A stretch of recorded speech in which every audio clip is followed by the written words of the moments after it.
जी, अस्सलाम वालेकुम dear students, I am professor Ramiz Ali. I am here to teach class 9th physics.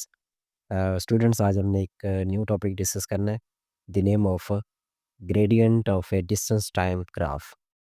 Okay, ये topic जो है बुक में थोड़ा बच्चों को मुश्किल नज़र आता है, ठीक है? तो जैसे मैंने यहाँ पे नोट्स बनाए हुए हैं, आपने इसे नोट कर लेना है। अगर ये लॉन्ग क्वेश्चन आ जाता है तो फिर आपने बिल्कुल ऐसे ही मतलब इसे लिखना है, ठीक है?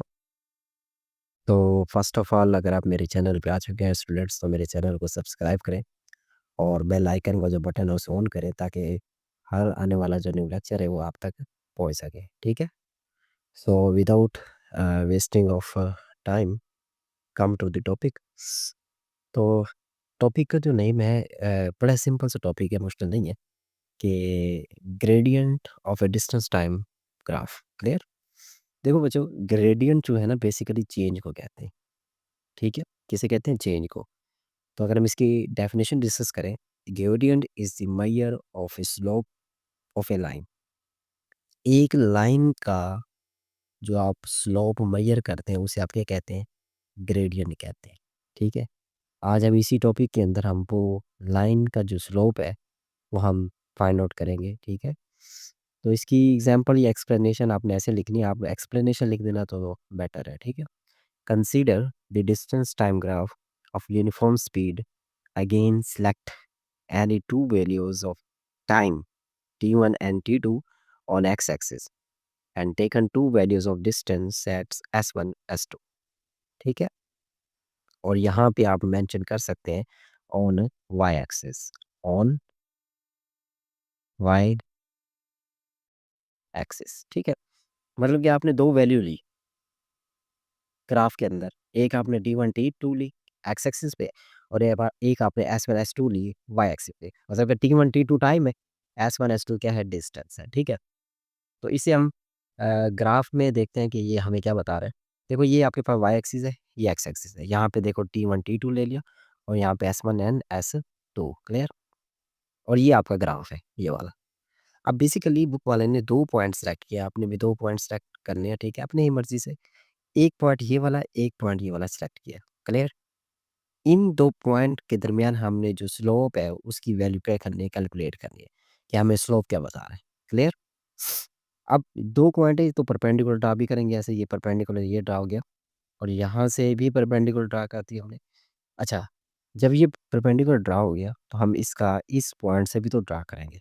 मतलब कि एक परपेंडिकुलर कंपोनेंट्स हो गया, एक हॉरिजॉन्टल कंपोनेंट्स हो गया, ठीक है? तो ये क्या बन गया? एक हमने स्लोप की मतलब कि हमने क उसके कंपोनेंट्स जो है वो ड्रा कर लिए, ठीक है? तो ये वर्टिकल कंपोनेंट्स है जो कि शो किसे कर रहा है? डिस्टेंस को। और जो हॉरिजॉन्टल कंपोनेंट्स है वो किसे शो कर रहा है? टाइम को। क्लियर? और ये जो है बेसिकली ये जो चेंज आ रहा है ये वर्टिकली चेंज है तो हम लिखते हैं डेल वाई। ये हॉरिजॉन्टल चेंज है तो हम क्या लिखेंगे? डेल एक्स लिखेंगे। क्लियर? अब यहाँ पे देखें जो स्लोप है, स्लोप कहते हैं ढलवान को कहते हैं। जब आप पहाड़ के ऊपर चढ़ रहे होते हैं तो वो क्या है? एक ढलवान है ना, या आप उस पहाड़ से उतर रहे हैं तो वो एक जो कर्व लाइन है बेसिकली उसे हम क्या कहते हैं? स्लोप कहते हैं। और स्लोप को यहाँ पे देखें डियर, स्लोप को हम रिप्रेजेंट एम से करते हैं और स्लोप बेसिकली परपेंडिकुलर और बेस के बराबर होते हैं।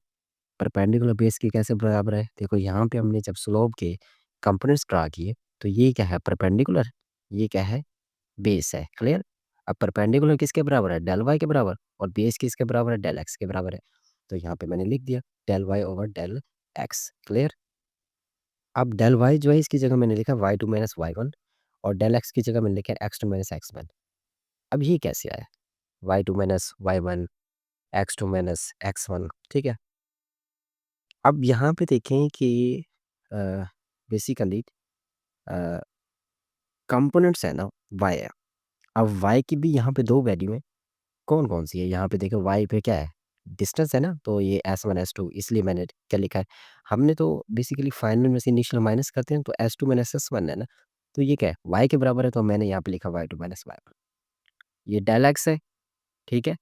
और डेल एक्स पे क्या है? टाइम है, ठीक है? तो पहले तो मैं यही लिखूँगा ना x2 माइनस x1, फिर मैंने क्या करना है इसके अंदर वैल्यू पुट करनी है। अब यहाँ पे स्लोप देखें, ये वाला जो स्लोप है, अच्छा इसके नाम रखे थे हमने, ठीक है? वो क्या है? P क्यू आर, ठीक है? इसके हमने नाम रखे हैं पी क्यू आर। अच्छा, स्लोप है परपेंडिकुलर और बेस। यहाँ पे परपेंडिकुलर कौन सा है? ये आर और क्यू, ठीक है? आर और क्यू है, ये है परपेंडिकुलर। और बी आर या फिर आर बी जो क्या है, ये है बेस है। तो यहाँ पे मैंने लिख दिया R Q over P R. अच्छा जी, जो आर क्यू है ये तो इसके बराबर है, परपेंडिकुलर है, तो हम मैं क्या लिखूंगा, आर क्यू की जगह S two minus S one लिख दिया। पी आर है, ये पी आर है, ये टाइम के बराबर है, T two minus T one, ये T two minus T one मैंने यहाँ पे पुट कर दिया। ठीक है स्टूडेंट्स, तो नेक्स्ट आपने क्या करना है, ये स्लोप जो है वैसे का वैसे लिख दिया मैंने, ठीक है? और ये एस टू मैंने एस वन ये डिस्टेंस है तो मैंने एस लिख दिया। T two minus T one ये टाइम है तो मैंने टाइम लिख दिया। ठीक है, अब मुझे ये बताएं कि जो स्पीड का जो फार्मूला होता है वो होता है डिस्टेंस ओवर टाइम होता है। तो ये किसके बराबर आ गया? स्लोप स्पीड के बराबर आ गया। तो इट्स मीन डैट इसका जो स्लोप है वो किसके बराबर आ रहा है? स्पीड को रिप्रेजेंट कर रहा है। तो हम कह सकते हैं कि gradient of the distance time graph is equal to the average speed of the body. अब ये जो आपके पास ग्रेडियंट है डिस्टेंस टाइम ग्राफ, ये किसी भी बॉडी की average speed of the body आपको बताता है, एवरेज स्पीड बताता है। ठीक है, ये आपने पॉइंट याद रखना है, ये आपका क्या एमसीक्यूज है। और एक एमसीक्यूज यहाँ पे भी मैंने आपको बताना था कि gradient is the measure of line of a slope, ठीक है, या स्लोप ऑफ अ लाइन, ये भी आपका क्या है एमसीक्यूज है। ठीक है स्टूडेंट्स, तो ये आपका सिंपल सा टॉपिक है। हमने क्या करना है, उसकी पहले डेफिनेशन लिखनी है, एक्सप्लेनेशन लिखना है, आपने ग्राफ बना लेना है। पहले स्लोप आपने बताना है कि ये परपेंडिकुलर और बेस के बराबर है। परपेंडिकुलर आपके पास क्या होगा? y होगा, और बेस क्या है? x है। पहले आपने y2 माइनस वाई वन इसी के अंदर वैल्यू पुट, क्योंकि डेल y है तो y2 माइनस वाई लिखेंगे, डेल x है तो x2 माइनस x वाई लिखेंगे, ठीक है? फिर हमने वैल्यू पुट कर देंगे s और टाइम को, और आपको पता है यहाँ पे किसके बराबर होता है? s और t स्लो v के बराबर है, v किसके बराबर है? स्लोप के बराबर है। ठीक है स्टूडेंट्स, इन द एंड एक एमसीक्यूज है इंपॉर्टेंट, ठीक है? यहाँ पे भी मैंने मेंशन कर दिया है आपको कि in a distance time graph steeper slope indicates. अब स्टीपर स्लोप कौन से होते हैं ये भी मैं आपको बताता चलता हूँ, ठीक है? तो इसका जो ऑप्शन है वो कहता है कि इसका स्टीपर स्लोप जो है डिस्टेंस टाइम ग्राफ के अंदर वो क्या रिप्रेजेंट कर रहा होता है? Lower speed, constant speed, high speed या जीरो स्पीड।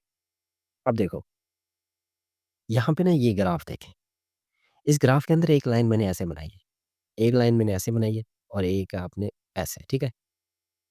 तो ये हमने लास्ट टाइम डिस्कस किया था, ये जो लाइन है बिल्कुल हॉरिजॉन्टल है, ठीक है? तो हॉरिजॉन्टल लाइन शो करती है कि ज़ीरो स्टीपर, मतलब कि जितना आपके पास स्लोप होगा यहाँ पे, जितना स्लोप होगा वो स्पीड को ही मतलब कि क्या कर रहा है? रिप्रेजेंट कर रहा है। ये देखो ये आपके पास क्या है? ये स्टीपर स्लोप है, ये शैलो स्लोप है। शैलो मतलब कि क्या है? मिडल आप कह सकते हैं मीडियम के अंदर। ये ज़ीरो स्लोप है, क्या है? Zero slope. तो यहाँ पे आप स्लोप लिख सकते हैं, यहाँ पे स्लोप, ठीक है? तो यहाँ पे देखिए ये ज़ीरो स्लोप है, ये शैलो स्लोप है, ये स्टीपर स्लोप है। अब स्टीपर का मतलब क्या है? मतलब कि ज़्यादा क्या कर्व होना। अब ज़्यादा कर्व होगा तो वो हाई स्पीड को मतलब कि क्या कर रहा होगा? रिप्रेजेंट कर रहा होगा, ठीक है ना? तो जितनी आप देखें ना, अगर फॉर एग्ज़ाम्पल कोई ऐसी मतलब कि ढलान है, ठीक है? जो ज़्यादा मतलब कि जिसका स्लोप के कम है, आप आराम से उतर सकते हैं और ऊपर चढ़ सकते हैं। लेकिन एक ऐसा स्लोप जो कि बिल्कुल शार्प है, मतलब कि उसकी जो हाइट है वो भी ज़्यादा है, और स्लोप भी क्या है? बिल्कुल ऐसा है। तो आप जब उतरेंगे तो आप खुद ब खुद नीचे की तरफ आ रहे होंगे, क्योंकि स्लोप ज़्यादा है, आपकी स्पीड ज़्यादा होंगी। ऐसे है ना? तो it's mean that in distance time graph the steeper slope indicate the high speed. क्या? हाई स्पीड, ये आपका जो बी ऑप्शन है ये क्या करेक्ट है? सही है स्टूडेंट्स? तो उम्मीद है स्टूडेंट आपको ये लेक्चर समझ आ गया होगा।